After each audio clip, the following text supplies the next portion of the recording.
What's going on? Welcome back to the channel. So today's video, I have the drift car all apart. I know we were supposed to be drifting this upcoming weekend. Long story short, Leadfoot had to cancel the event. They are shifting focus to work on building their tracks as far as we've been told. So unfortunately no drifting this weekend. At the end of this video, I will talk about drifting plans for the summer and where we're gonna be in the coming months. So I'm excited to share that one with you guys. But I've kind of got myself into a pretty deep situation here that I'm hoping I can get out of relatively quickly. So I put the Drift-V up on jack stands to take care of some things during this downtime. And I'm currently sitting here about to drain the transmission on the floor. So I'm just unscrewing the drain plug, otherwise known as the transmission temperature sensor. Let's see how this transmission fluid looks after about a year and around 7 or so drift events.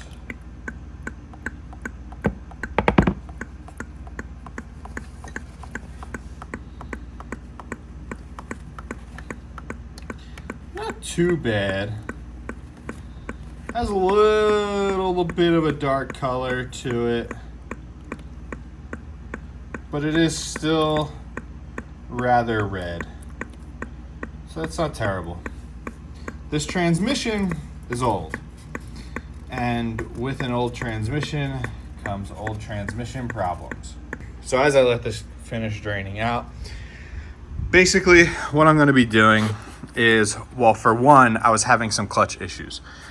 Mainly clutch release issues. So at high RPM and stuff, my clutch wouldn't disengage, the pedal would stick to the floor. It was a hydraulic issue, and it ultimately came down to the fluid getting too hot. So I pulled the slave cylinder out, it's up on the bench, and I have a speed bleeder line, and that is going in, and then I am going to maybe do one of those billet pieces inside the slave, but otherwise it's going to go back on, and I'm going to run .4 fluid in it. But with the speed bleeder, it'll make life a lot easier in terms of swapping fluid and moving fluid through it. While the trans is out, I'm going to make an attempt at changing the reverse fork pads. Reverse has never really been happy with this car ever since I got it. It likes to pop out, and I have some new fork pads for it. I'm going to throw them in, see what happens. I don't know if there's a way for me to inspect synchros or what. Transmission stuff is Greek to me. I've been watching a lot of videos of guys disassembling T56s, and it seems like one of those things where if you have the right tools and you basically put things back together in the exact same order that you took them apart, it'll probably work out for you. But I'm just going to start by opening this transmission up and pulling the reverse gear and all of that out and the fork so that I can try and replace the fork pads. I'm going to check out the synchro. I don't know if there's a way to tell. I'll have to look it up. I don't know if there's a way to tell if you can tell if a synchro is bad without just guessing. I don't really know. But ultimately, what was happening was I would have to pump the clutch a couple times and get that thing into reverse and then hold it there and keep a ton of pressure on the shifter. And sometimes it'll pop out, sometimes it would engage. It was kind of hit or miss. And a lot of times people say that on the high mileage T56s, the fork pads on the reverse gear fork, they ultimately disintegrate over time. And that is something that I think I'll be able to look at and see if it's an issue or not. So I'm going to start by figuring out how to take this transmission apart. I watched some videos on it. And I've also already been there. I just got scared out of it. When the car was apart the first time, I did open up this transmission, but I got scared out of moving forward with it. But I found a new video that kind of cleared things up even more for me, to the point where I think I missed a couple steps the last time, which I think would have made it a little more successful on my end. So it is relatively easy to get the end case off of this. I I'm gonna take all the bolts and stuff out, and I think I need to go to the store and get myself a 3-jaw puller to pull one of the bearings off on the idler shaft or whatever you call it inside the transmission. But I'm gonna get started by just taking this apart, and I'm gonna bring you guys along with me. You guys have been along for plenty of trial and error things with this car, with the Mitsubishi, with the Escalade. So we're gonna go through it together, and we're gonna probably make some mistakes together, but hopefully at the end of the day, we're gonna have a transmission that's put back together and functional together, because this car is going off in the next 3 weeks. So I gotta have this thing 100% functioning and ready to function for the next few months, in the next 3 weeks. And I will explain that in a minute, but let me finish draining this out, and I will probably break out one of the tables and we'll get this thing set up and set up a nice little workspace. All right, so first what I did, I just took these guys off. This is the adapter for the drive shaft shop one piece. So pop that off. I made a guideline right here, just with Sharpie. That way it goes on the same way, just because I know it worked. And then when you assemble the drive shaft, they put a blue line on here that you line up with the drive shaft. So that's that. Next, I'm gonna get a flathead screwdriver. I'm gonna pop these clips off here. And then this one goes this way. And then, but you can still get these pins. I know some people break them, especially if they've never been out before. You can still purchase these. Got them out. Got the shifter plate here out. And this guy, we're gonna get rid of this guy as well.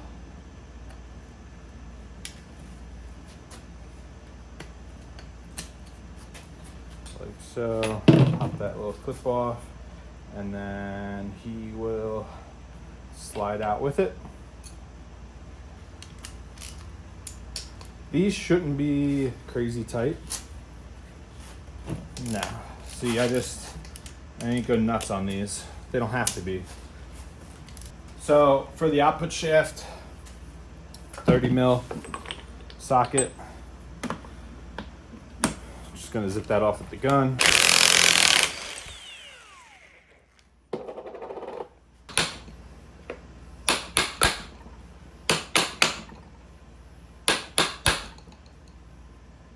Oh, we got a washer for that nut.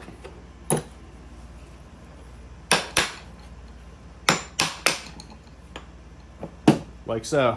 So we'll just keep that together, the washer and the nut.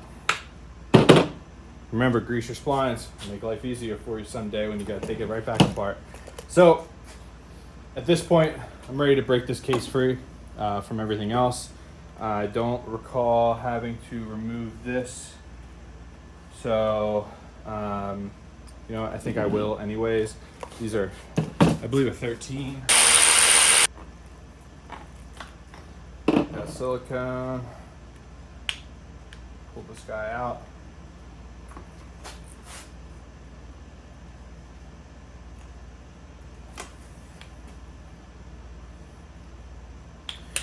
Overdid it on the silicone when I sealed it up the last time.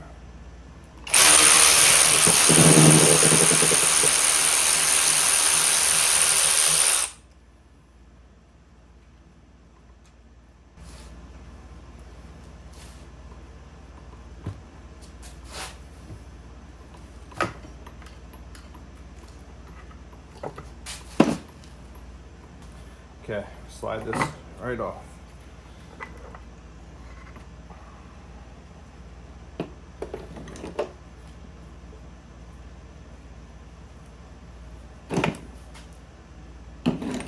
Okay, so to start, let me catch you up here. Took this snap ring off. Now these snap rings that are in this transmission look like this. They have flat sides. So you need one of these pliers right here. I got this one off of Amazon. They basically have flat sides on them so you can get in there. And when you squeeze, it'll separate the sides to slide it out. So took the first one off, laid it down there. Now this part, you're gonna need a puller for it. I just ran to the store, got a 3-jaw puller. This first gear right here has to get pulled off. How I'm going to press it back on I'm not sure yet. One of the guys said they used a pipe and they tapped it to get it back down in place. So I'll probably be looking for a piece of pipe that fits over this shaft and matches the diameter of this. I think it's like an idler gear or whatever you want to call it. So basically from this point on, it's just a lot of snap rings and whatnot to get us to this reverse gear. So looks like we are almost completely off. Okay. So three jaw puller out of the way. So we got our first snap ring. And we got this gear right here. That's next. Now we have another snap ring. So I'm just gonna go in, grab, squeeze, and just walk it off.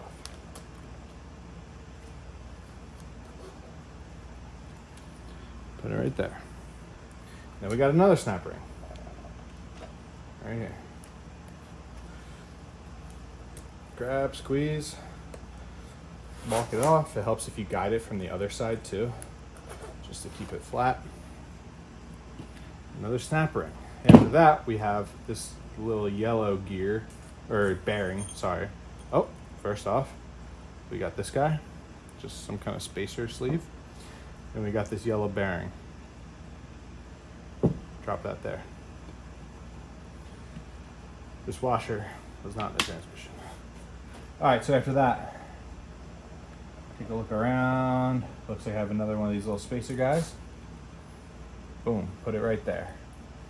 Now I have, I think, yes, another snap ring. So jump in here.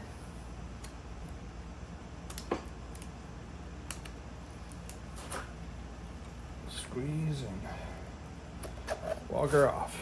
We'll start another row here. So I'm going left to right. So when I go back, I'll be going right to left. We got a ring, and then we got our gear. But this is what I was talking about. I was saying we're gonna hit like our first issue right here. So I gotta figure out how to get this thing out. So up close, this rod, there's a pin right there, and I think I gotta hammer that out. I'm gonna refer back to the video that I was watching. I think I'm gonna hammer that out down through the bottom, and that way this pin or this rod will pop out of here. And then we'll take this gear off, and then we're into the fork, the synchro. The fork attaches over here. That's a regular snap ring right there, traditional style snap ring. I think that's the reverse fork too, so I'll do some investigation once we get to that point.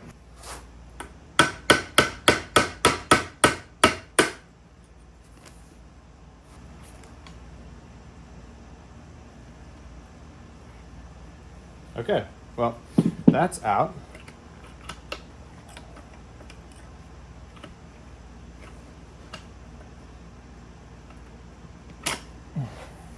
There's our sleeve. So I use this little Allen. Didn't really want to, but it's the only thing I can find that fit. So get that out of the way there. All right, back to where we were here. So continuing on, I think we are ready to pull some gears out here. So I'm gonna slide this gear right here off first.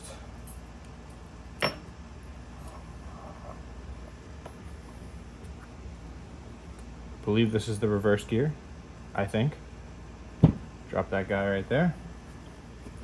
We have these little needle bearings that go inside the gear. We have this tension spring thing, call it that. And then we have, I believe this is the reverse synchros. Well, the start of the reverse synchros. So we got this gold ring. Now, looking in here, I don't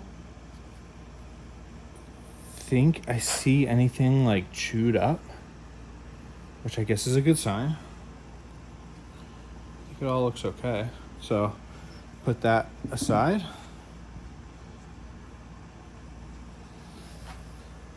And then the next step will be to remove the fork. So I have some other snap ring, some traditional snap ring pliers here.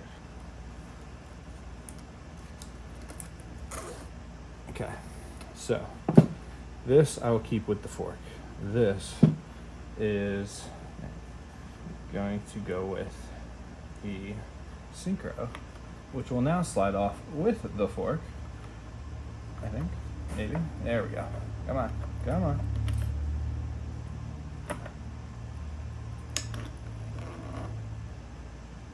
We'll get our fork off, put that guy right there. Slide what I believe here is the Synchro pack off. It's just sat in here. All right. There are more gears and stuff in here, but I don't think we have to go that far into it. So, as far as the fork pads go, I did buy new ones. Made in the USA. These are just GM genuine fork pads, you know. Nothing crazy in that sense, but I'm pretty sure they just pop off.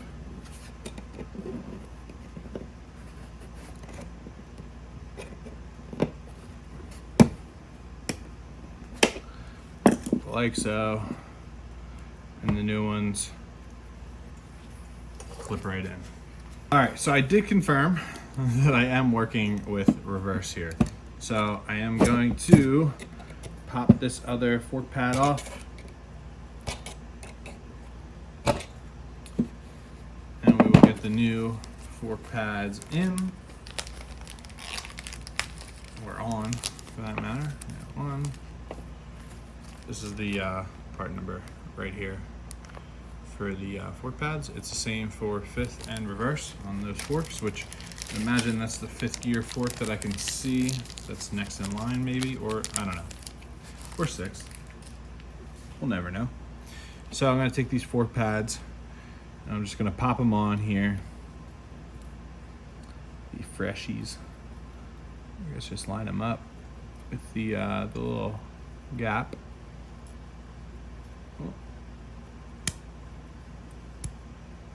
There we go. So we got that one on, and we got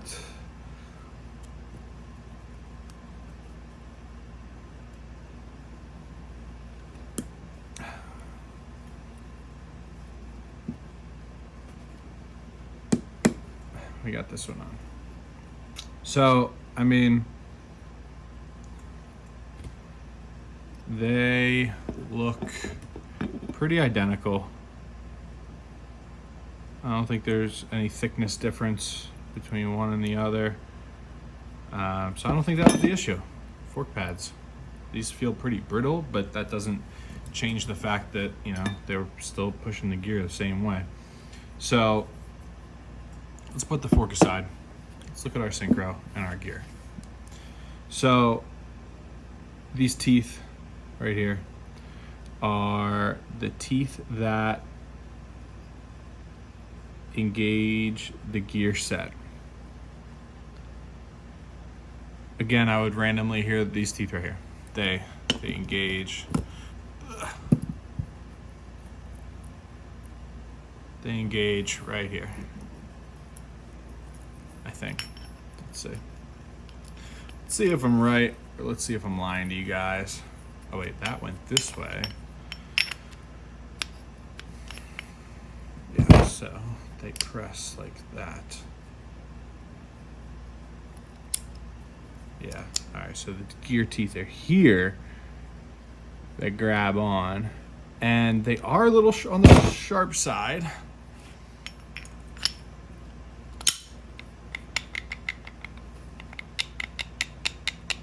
And we do have a little bit of play there.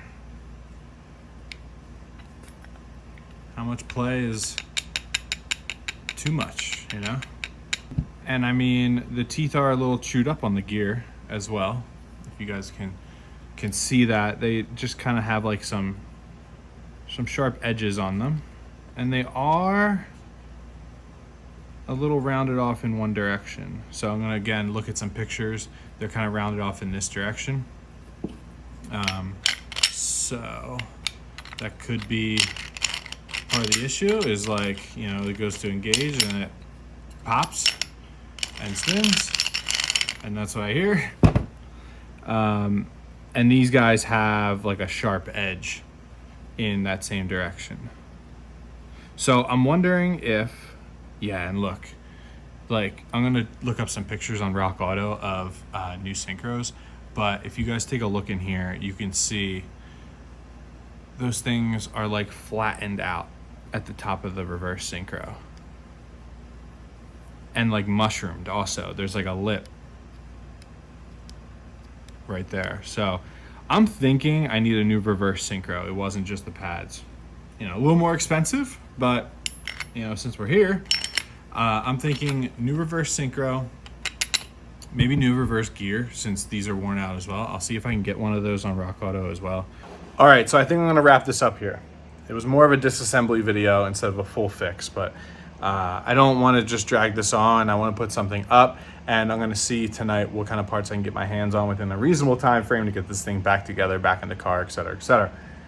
So with that brings me the plans for the season, I guess. So Leadfoot City, as I mentioned before, they put their events on hold, and I don't really feel like going to Orlando this summer. So basically, it just, the skid pad kind of gets boring, and you know, I did spring break bash. It was 3 days, whatever. So I've decided that I will be bringing the car up north in June, and the car's gonna be staying there for the summer into the fall. So I'm gonna try and do, as long as I can get a spot, because they sell out quick, I'm gonna try and do Pro Bro Down at Englishtown Club Loose. It's the day after Formula Drift. And then see if I can do something around August. And then we will also be up there doing Haunted Moves, my favorite event of the year. I wouldn't miss it either. Even if the car was down here all summer, I still would be going up for Haunted Moves. But basically, the car is gonna be living up north for the summer. And I mean, we live up north for a majority of the summer anyways. So that's why in 3 weeks or so, I think 3 weeks, we're heading up. So I got to get this done. I got to get this done, back together, and keep my fingers crossed that it either works or it's just as bad as it was, because it was still drivable. So fingers crossed. I'm going to, again, see what I can order tonight. But either way, I'm excited for the summer because I can't wait to go back to Englishtown. I miss driving a road course. I miss elevation change. I miss high speed entries and things like that. And I've gotten tired of skid pads, and that's why I can't wait for Leadfoot City to build their track, because it's supposed to be 2 road courses. So holding out, being patient, but in the meantime, got to keep getting that seat time in. I got to keep challenging myself, and I got to keep getting more and more comfortable in this car. Quick updates before I let you guys go. I was excited for the Leadfoot event this weekend because we finally got some meats on the car. We got some 265 Kendas on the back. This is gonna be the grippiest setup I've ever run on this thing, and I can't wait. And I cracked my bumper, so I'm working on plastic welding it. This is like a little side quest here. I got it all plastic welded back together. I got plastic filler in there. I have to grind down some of the metal staples, and same with over here. I gotta grind these metal staples down. I hit this one with plastic filler on the back side. I'm gonna hit the front side as well. And then I just gotta do some body work. We'll sand it down. We'll skim it with some Bondo, make it look smooth, make it look nice. And then basically put a patch piece of vinyl back across here. I basically cut it at the same spot on each side, pulled the vinyl off. I'll do my repairs, and then I'll put another piece. I'll seam it on the outsides. You won't even notice it. I mean, the bumper's gotten a little beat up just from driving it, and we should be good to go there. But otherwise, everything is good with the car. Everything has just been holding up, knock on wood. So it is ready to drive Englishtown as soon as we get this thing back together, and say a prayer that it works. So on top of that, I got Motul, fresh Motul for the car. So shout out Motul. We got the .4 RBF 660 fluid that's going to be going in the clutch system to help alleviate our hydraulics problems. And then we have their multi-ATF, which is going to be going in the transmission. And then we have their 75 140 competition gear oil that will be going in the new rear diff. But I haven't decided yet if I want to put the new rear diff in, because this 373 gear ratio was working pretty well at Englishtown, whereas like I think the 391 would be better for the skid pad stuff. So I think I might hold out. I'm going to bring it with me just in case, but otherwise I also have an oil, new Motul oil on the way for this as well. So I'm going to quit rambling on. I'm going to let you guys go. Thank you for watching this video. Thanks for joining me in this mildly nerve-wracking quest to pull this transmission apart and try and figure out what's going on with it in reverse. So again, thank you guys for watching. If you like this video, drop a like, drop a comment below, and you know, check out the channel for more drifting CTS-V content, and stansco.jp if you are interested in drifting your V. So thanks again, guys. Have a good night, and I'll see you in the next one.